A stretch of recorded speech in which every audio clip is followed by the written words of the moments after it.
Hey guys, it's Cheyenne from Cheyb Beauty, and today I'm showing you guys how I like to foil my partial highlight and how I achieved this sandy blonde. So if you're interested in learning more about it, then stay tuned. So my partial highlight is the entire hairline and the top of the head.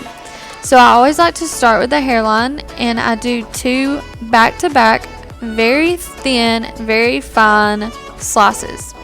And then for the third foil, I like to do a very thin baby weave. This is because I want the hairline to be super bold and super bright, but I still need it to transition beautifully into the rest of the hair. Sometimes there are instances where you will do three back-to-back slices, but for this client, we didn't really want it to be super chunky in the front, so that's why I only did two and then the baby weave. We're doing the same exact thing on the sides. The only difference here is that we're going more at a diagonal, and that is because you're wanting to go off of your client's hairline. So however their hair lays, that's how you're going to want to foil it.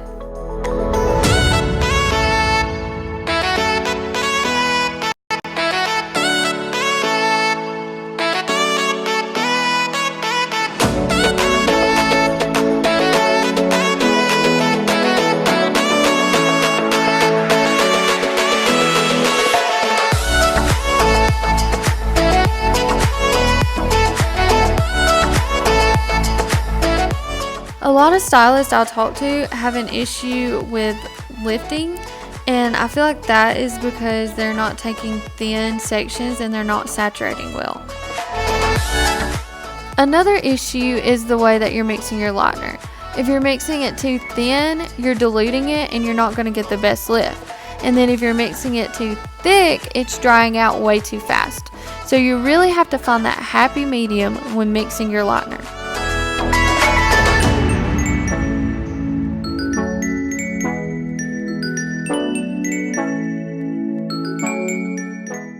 When starting my sides, I like to start with a slice, and then I alternate between slicing and weaving. As y'all are going to see in just a minute, I do the back a lot differently than I do the sides, but for the sides, I like to foil at just a slight diagonal.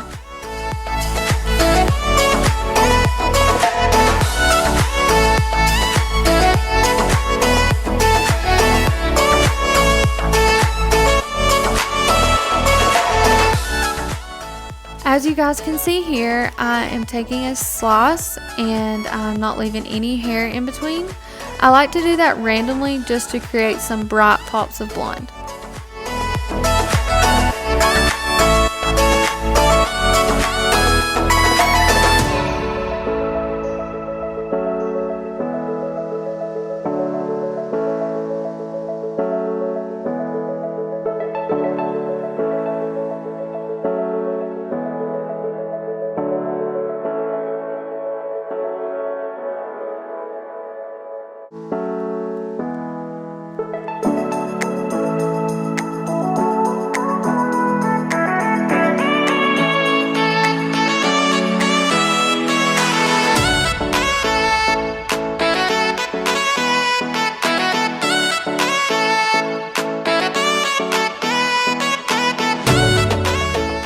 So like I mentioned before, I do the back a little differently. I still start with a slice and then alternate between slicing and weaving, but I do the back at more of a true diagonal than the slight diagonal that I do the sides.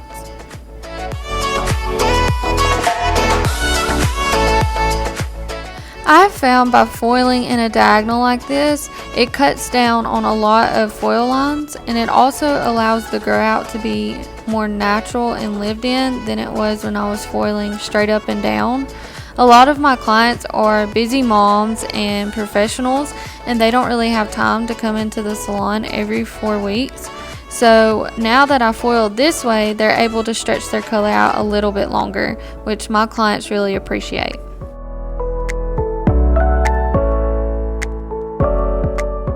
So we as stylists all know that time is money, and we're always looking for different tricks on things that we can do to help speed up our time. By foiling this way, I feel like I am able to cover more hair in less amount of time than I was when I was foiling straight up and down.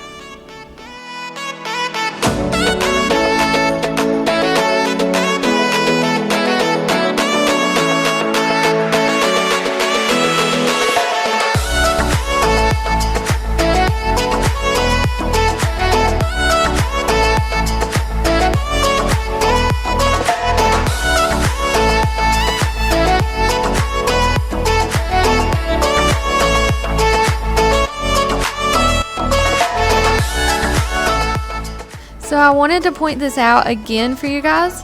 Right here I'm taking a random slice with no hair in between to create a really bright pop of blonde.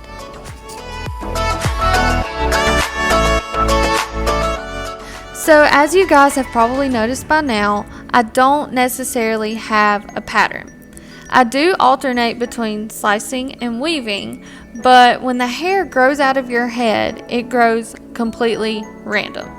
So if you start to go slice, slice, weave, that's when you can end up with stripy or chunky highlights.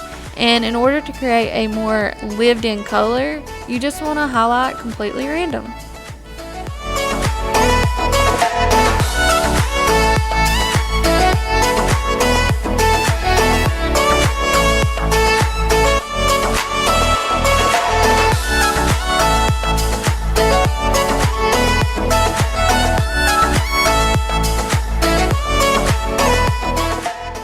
So we're literally doing the same exact thing that we did on the opposite side. We're just randomly alternating between slices and weaves, and we're going to meet up with that alternate side, and we are done foiling.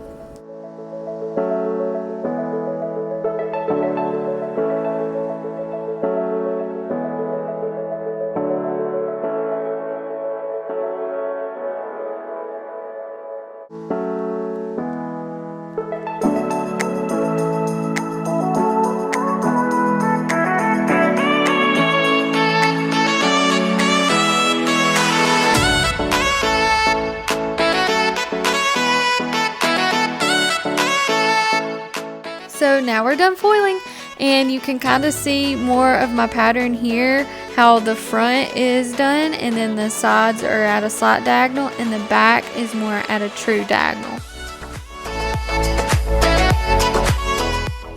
I always make sure to pre-tone my clients before I actually tone them, and my favorite shampoo to do that with is definitely Matrix Brass Off. So now we move on to our root tap. We're using Shades EQ 7N 7P equal parts, and we're just tapping that out at the root. I like to leave out the hairline until the very end because the whole point of that is to leave it brighter, and if you put it on the same time as you do the rest of the hair, you risk the hairline going a little bit too dark.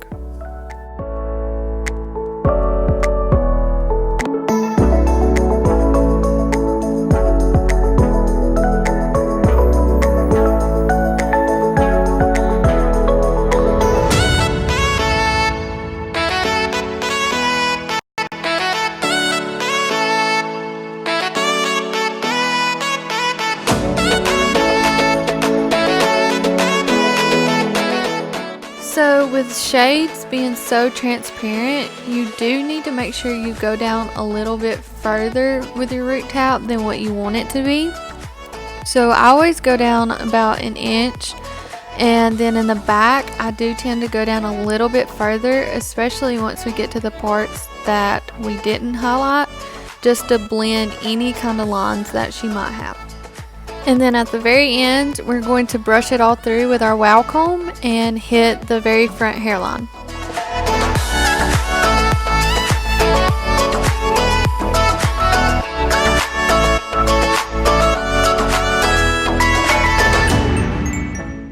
So her root tap has been sitting for about 10 minutes, and now we're going to go through and tone her ends. And I'm not going to go through exactly my thought process on formulation because that's just a whole nother video.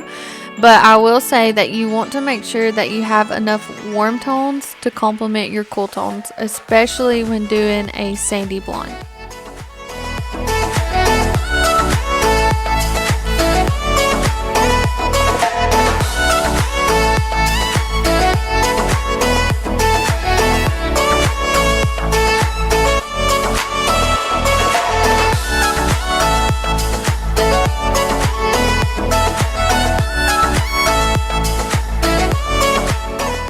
So I put a few clips in here of me blow drying her hair because I really wanted y'all to see the difference in her hair wet and dry. With Shades EQ, I know it's really scary and you want to rinse it off quick because it does look dark while it's processing. But as you can see here, when you start to dry it, it is the most beautiful tone and it's super bright and super buttery and it's not dark at all. So you need to just trust it and let it sit.